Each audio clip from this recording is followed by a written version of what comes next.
For those of you that don't know, I'm going to show you a couple of pieces. I'm going to start with these pieces. This is what I started out making when I first came back to this university in 2011. These are the first two pieces I made, and I guess I thought it would be interesting to use abstract forms and bold colors and try to put them in the same canvas with completely imaginary but realistically rendered landscapes. So in this painting, I tried this squeegee process that I kind of lifted off of Richter and then masked off what I wanted to keep and then painted over that with the realistic images. And I would say that the result was not, the process was really interesting to me, but the result was not very good at all. I think it came off as, disco, sort of psychedelia, and that was not what I intended, I guess. But anyway, I continued to try to use abstraction and realism, and it seemed like the conversation was always turning to the history of painting or the history of art or the evolution of painting or something like that. And I was really kind of confused and struggling with this whole thing, and I decided I would really dumb it down for myself and do one half of this canvas up here like realistically and one half of it abstract, and kind of mess around with the figures on the canvas. And it was like the height of my frustration with my direction. And I think it was also a moment of epiphany, because when I was doing this painting, I was trying to figure out what I was doing. I was avoiding it, I was just not being able to work on it because it was just so literal and dumb. So I ended up painting this cloud up in the top left corner, and it really kind of opened me up to this idea of this is this form, and it's realistically rendered, but when you get into these negative spaces, it's starting to fall apart, and that really was like an eye-opener, I guess, for me. And so I was like, I need to do that more. So I covered the whole entire rest of the canvas with it and ended up cutting that other part off, and this was the end result.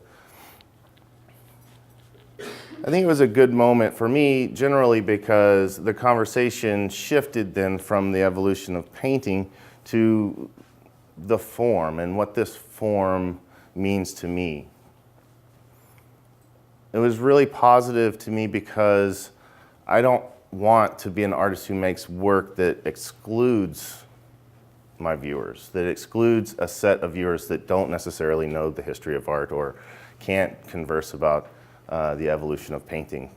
I want to include as many viewers as possible.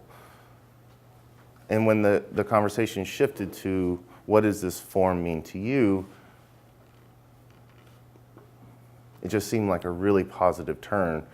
And another good thing about it was that I didn't feel like I had to define it. The form was ephemeral and gentle, and it fell apart, and in places it was realistically rendered, and I felt like someone could come away from that painting making associations for themselves, and that is something that I really kind of want to hold on to. But I went from that form to a completely different, in a way, ephemeral form that I could kind of study the categories of, I guess. I felt like I needed, if I'm going to be working with these columns of smoke and these clouds, I need to know as much as I can about that and see who's painted them and see who's research them. So I ended up, these are pages from my sketchbook, just a sample of what's in there, but I went out with chalk pastel and tried to record these things, and you know, it's constantly moving. It's never still for you, right? So some of it is a little frustrating, but then it becomes about that moment that you let yourself be still and aware of what's going on, and not be frustrated.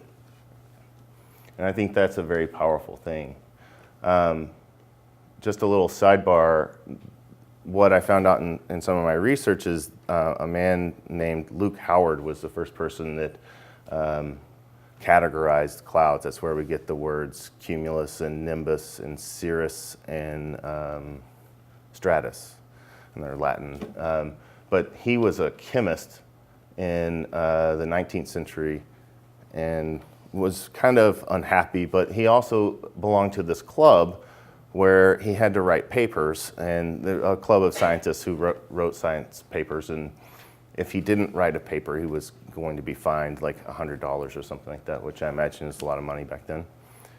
So he wrote this essay about the categories of clouds that he was seeing, and it went on to inspire poets and other painters. So from that comes the idea of trying to actually make the viewer slow down. What are the strategies to do that? How do you keep someone from seeing the entire image and dismissing it? And this, I guess, was my solution. And this is the drawing that I showed for midterm. What I heard at midterm was that, you know, perhaps it would be more powerful to set up lawn chairs for the faculty to watch the clouds, and I agree with that. That would be a more bold statement. But I also heard that I need to resolve the armature and the craft, and I think at that time and at midterm I was really kind of satisfied with what I had done, in that I felt like it was effective, that it slowed people down and they couldn't see the entire image. But I do agree that there are a lot of issues with the shadows that are cast by the lighting. You know, the armature that I made for this was made out of foam, so it casts this really large shadow on the floor. So what I've been considering is redoing this piece. It's also made out of 3 pieces of paper. I don't know if you can see the unsightly seams in it, but it needs to be made out of 1 single piece of paper, if it's made out of paper at all. The reason that, another thing that I heard at midterm was that, you know, where did this shape come from? Why is it, you know, really long and not floor to ceiling? Does that have any relevance? And I think I'm resolving that. I think it's more about linear time, and I'll get into that when I talk about the painting that I just finished. So what I plan on doing for a final is remaking that drawing and having this space in the gallery and kind of having that drawing in this space right here, so the faculty and hopefully you all will have to negotiate that inside that space.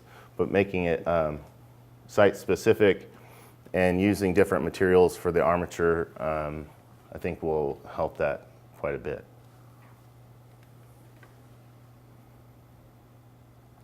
So back to the shape, I've been thinking about that quite a lot, and I think that it has stretching out that canvas or stretching out the image that you're working on, I think is more about linear time for me.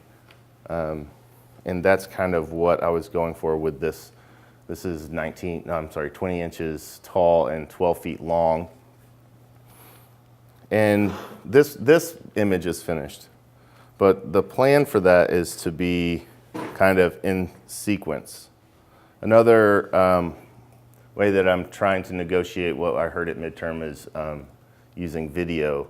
Where does video fit into this conversation that I'm starting about time and how to use that? But so in this piece, I'm working from video and really trying to isolate the form of the cloud. So you're no longer putting it in the context of sky, but you're talking about that form and how that form falls apart. And I'll show you the video that I'm working from for this piece.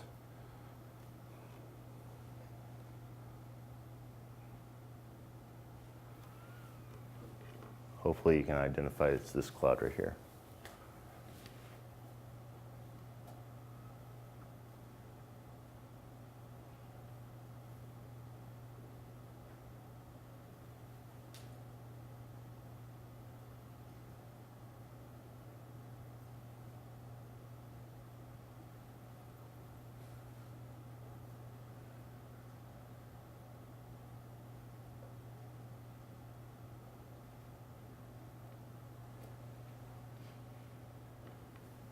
So that's all I have for my presentation, but I'd like to thank you for coming tonight and listening to me.